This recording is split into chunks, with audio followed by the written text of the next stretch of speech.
Hi, good morning, welcome to another video. आज हम बात करेंगे फर्स्ट ट्राइमेस्टर की, प्रेगनेंसी के पहले 3 महीने 0 to 13 वीक्स।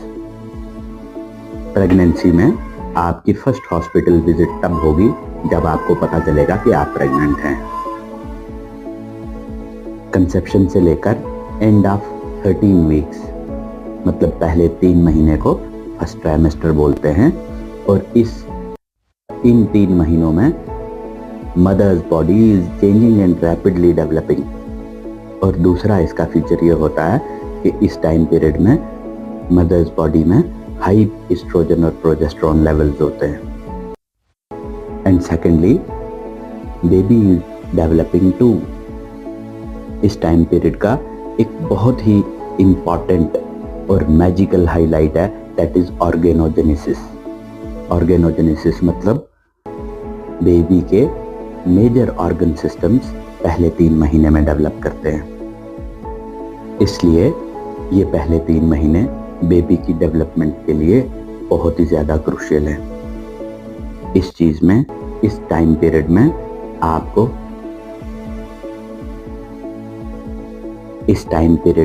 आपको ध्यान रखना है कि कोई भी मेडिसिन नहीं लेनी अनलेस एंड अनटिल प्रेस्क्राइब्ड। आपको एक्सरे नहीं करवाना, सीटी स्कैन नहीं करवाना, एंड मेक इट श्योर कि आप ट्रैवल कम करें, बाहर का कम खाएं, आप बीमार ना हो, सो दैट आपको मेडिसिन की ज़रूरत ना पड़े।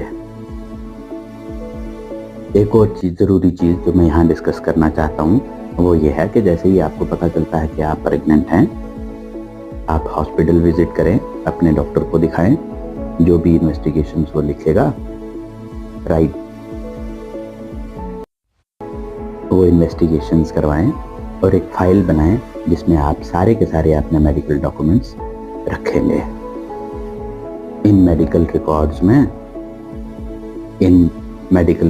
में आपके बेसलाइन पैरामीटर्स होंगे, आपकी लास्ट मेंस्ट्रुअल पीरियड की डेट होगी जिससे expected date of delivery decide होगी, आपका weight, blood sugar, blood group और ब्लड प्रेशर रिकॉर्ड होगा। And one more important thing कि आपको प्रेगनेंसी अनाउंस कब करनी है। You must announce pregnancy by end of 13 weeks. 3 महीने बाद आप प्रेगनेंसी को अनाउंस करेंगे, क्योंकि 3 महीने बाद आपके मिसकैरेज के चांसेस बहुत कम हैं और बहुत हाई चांसेस हैं कि आप इस प्रेगनेंसी को 9 महीने तक, यानी कि टर्म तक कैरी कर पाएंगे। पहले हम ये देखते हैं कि मैटरनल बॉडी में, यानी कि माँ के जिस्म में क्या क्या चेंजेस आ रही हैं। और इन वीडियोस में हम सिर्फ उन्हीं चीज़ों की बात करेंगे जो आपके लिए जानना ज़रूरी है। बहुत सारे काम हैं जो डॉक्टर्स करेंगे, क्लिनिकल और टेक्निकल चीज़ें हम यहाँ पे डिस्कस नहीं करेंगे। उन्हीं चीज़ों को जानने की ज़रूरत, उन्हीं चीज़ों को डिस्कस करेंगे जिनका आपको जानने के लिए, उन्हीं चीज़ों को डिस्कस करेंगे जिनका आपको जानना बहुत ज़रूरी है, और वही चीज़ें जो आपके लिए हेल्पफुल होंगी। नंबर 1, प्रेगनेंसी से लेकर 12 हफ्ते तक आपको मॉर्निंग सिकनेस रह सकती है, यानी कि नौशिया, वॉमिटिंग, एपेटाइट चेंजेस ये रह सकती हैं।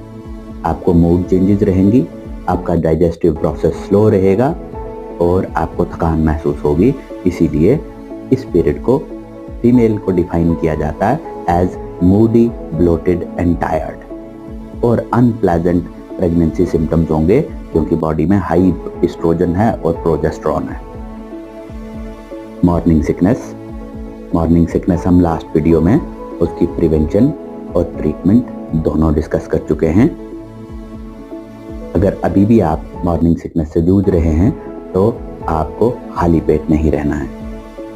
Eat slowly, small amounts in 1 to 2 hours. 2-2, 3-3 घंटे में छोटे छोटे मील्स जो हैं, eat slowly in small amounts every 2 hours. हर 2 घंटे में छोटे छोटे मील्स ले लें। स्मॉल अमाउंट्स में बैलेंस्ड फूड लें banana, rice, skimmed milk, fruits and please ensure कि आप घर का बना हुआ ताज़ा खाना खाते हैं। अगर आप कहीं बाहर ट्रैवल पे जाते हैं, मेक श्योर कि आप घर का खाना साथ लेके जाएं। बाहर का खाना एट टाइम्स अनहाइजीनिक होता है, जिससे आपको अनवांटेड हेल्थ इश्यूज डेवलप हो जाएंगे और आपको कोई ना कोई मेडिसिन लेने की जरूरत पड़ जाएगी, which can be harmful.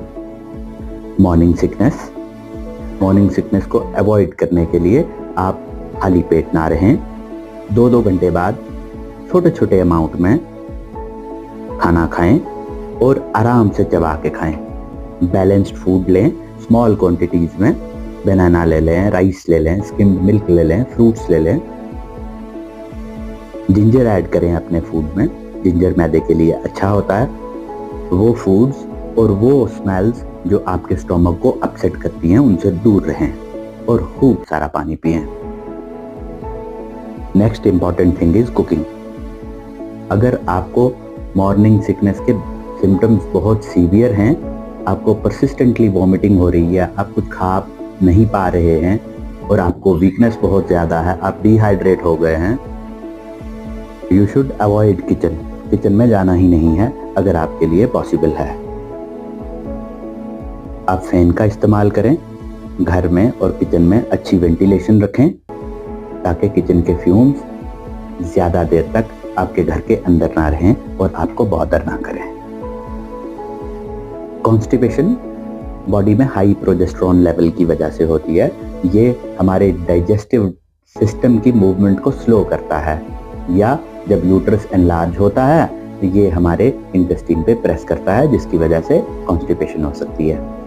Constipation के लिए आपको हाई फाइबर डाइट लेनी है, होल फ्रूट्स लेने हैं, ग्रीन लीफी वेजिटेबल्स लेनी है, यानी कि पत्तेदार सब्जियां लेनी हैं, खूब सारा पानी पीना है और एक्टिव रहना है। इन स्पाइट ऑफ दिस, अगर आपको तब भी कॉन्स्टिपेशन रहती है तो एक पाउडर है इविक्ट फाइबर, 2-2 चम्मच आधा गिलास पानी में डाल के आप सवेरे शाम या दिन में एक बार अपनी जरूरत के हिसाब से ले सकते हैं।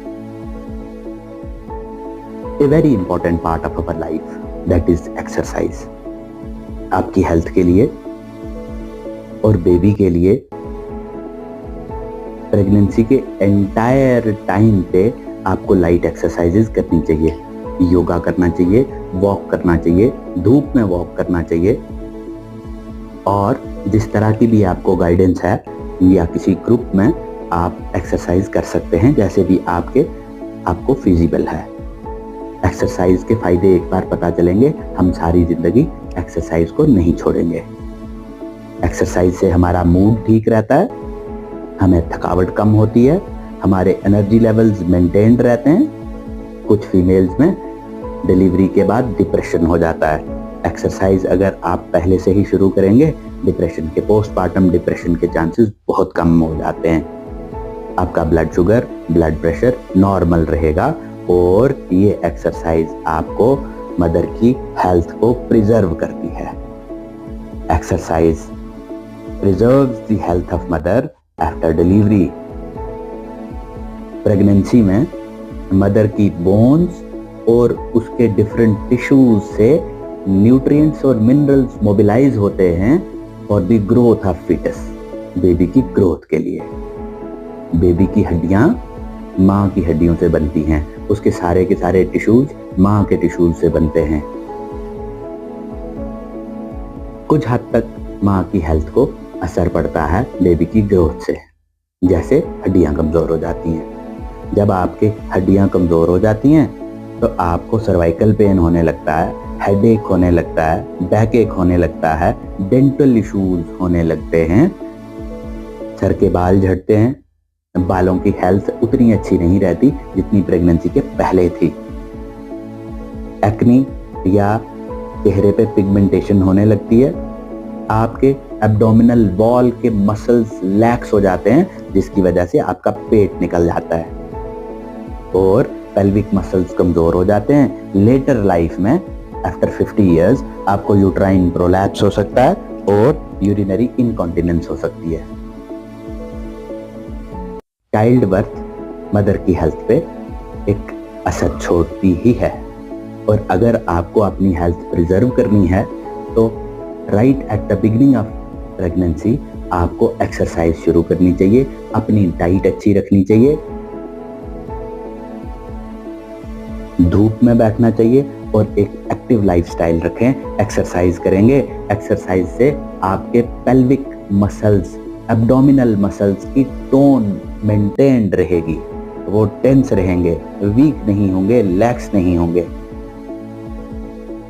आप दूध पिएं, धूप में बैठें, विटामिन डी लें, कैल्शियम लें, ताकि आपकी बोन की हेल्थ कमजोर ना पड़े, आपकी हड्डियां मजबूत रहें।